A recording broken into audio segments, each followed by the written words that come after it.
Jeez. Here we go, guys. Welcome to the American International server. This is a PvP solo deathmatch, round 32 match between Akira running Protector 3 and Steelheart running Assassin 3. I've got two guest commentators. Say hi, aloha. Aloha. Aloha is a mod on the American National Discord server and will be commenting on the Protector 3. Mighty, say hi. Hello.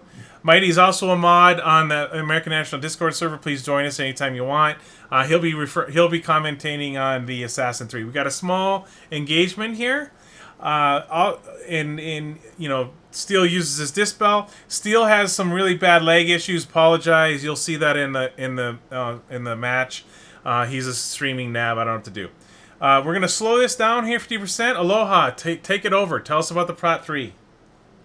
All right. So what happened with Protector 3 here is he's getting attacked, but he uses this taunt and the damage reflect at the exact same time in an opening move. And this is a very bad move for Protector 3. This is something you do not want to do.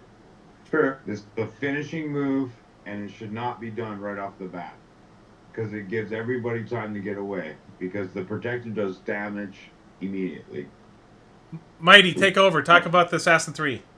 The Assassin 3, as you can see, he did move Assassins to, hit the hammer, crouch at the back, which was good. But then Akira retorted with a taunt, which was bad for the Assassin. So it was nice that Steelheart recovered and, ran away to recover. So interesting, Aloha. So what you're saying is that the Protector 3 really needs to be using his taunt damage reflect as a finishing move, not an opening move. Because most Protector 3s uses it as an opening move in group PvP, but in solo PvP, what you're saying is that's the incorrect move. You want to use it as your finishing move. So get their damage down a little bit, maybe like a third of their health gone, then use taunt reflect. That's what you're saying? This is correct, sir. Very nice. Very nice. Okay. So here we go. Some more nab moves. Steelheart, rubber bands after missing a hammer. Steelheart, if I had to guess, is calling that thing a rubber band these days. Yeah, it's a rubber band. And so if I had to guess, Steel is pretty nervous at this point because he almost just got killed. One thing I want to point out is Akira didn't bring enough stacks. Look at this. 3, 3, 2. Like, he needed to bring 20, 20, 20, 20. So that he had 20 stacks of bandages, 20 stack of damage reflect, 20 stack of dispels, because these matches go on for a while. Right? They last. They last. That's right. Mighty, were you going to say something? Yeah, it's basically the survival of the fittest. So if you're not well prepared, you will be caught lacking. And I think it's interesting for Akira too because this later in the match it affects Akira. We'll let Aloha comment on that. So here we are again. We're coming up on the next major engagement. Mighty, I liked how you commented about Akira's tactic to get rid of the stun traps. Yeah, true. If you see, or if you're not engaging on a player at the moment and you see the player stun traps, it's nice to, hit it so it wouldn't get you, come back to bite you in the butt later. That has happened to me many a times in solo PvP and zones. So good advice. Okay, so here we come. We're going to be coming up on the next 50% slowdown.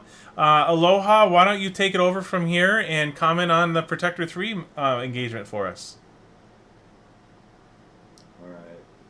So, what he's done here is he's switched the bolas, and he's got weapons in his hot thing. Now, he has the advantage here because he's sneaking, and his enemy messed up and taunted. Yeah, Well, I saw that. so he can sneak in there and get in there.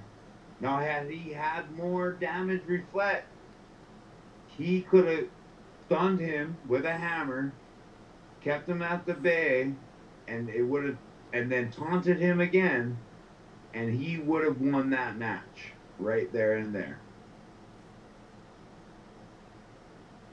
I see what you're saying. Here's where the finishing move would have happened, but because he ran out of damage reflect, because he didn't bring enough, he didn't have it. Mighty, walk us through the Assassin 3 gameplay. Well, the assassin was at the bush earlier, which was a good assassin move. You're sneaky. But he went out of the bush, aggro the mob, and he got unlucky, got in the mob's taunt, which was bad for him.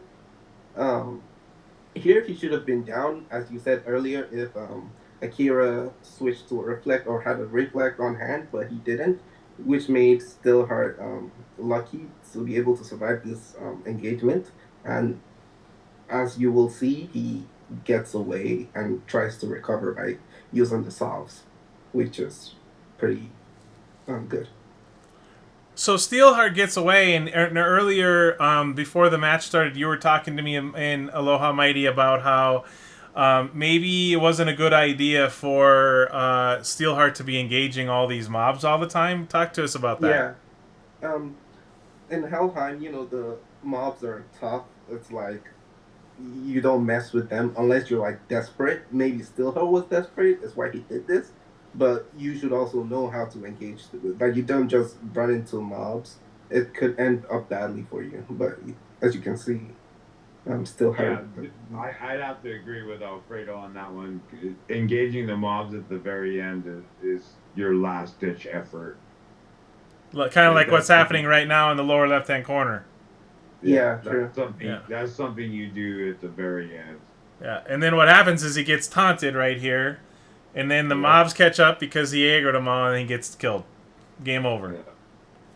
Well, thanks guys for watching. Thanks Mighty. Thanks Aloha. Say goodbye. Aloha. I'll see you later.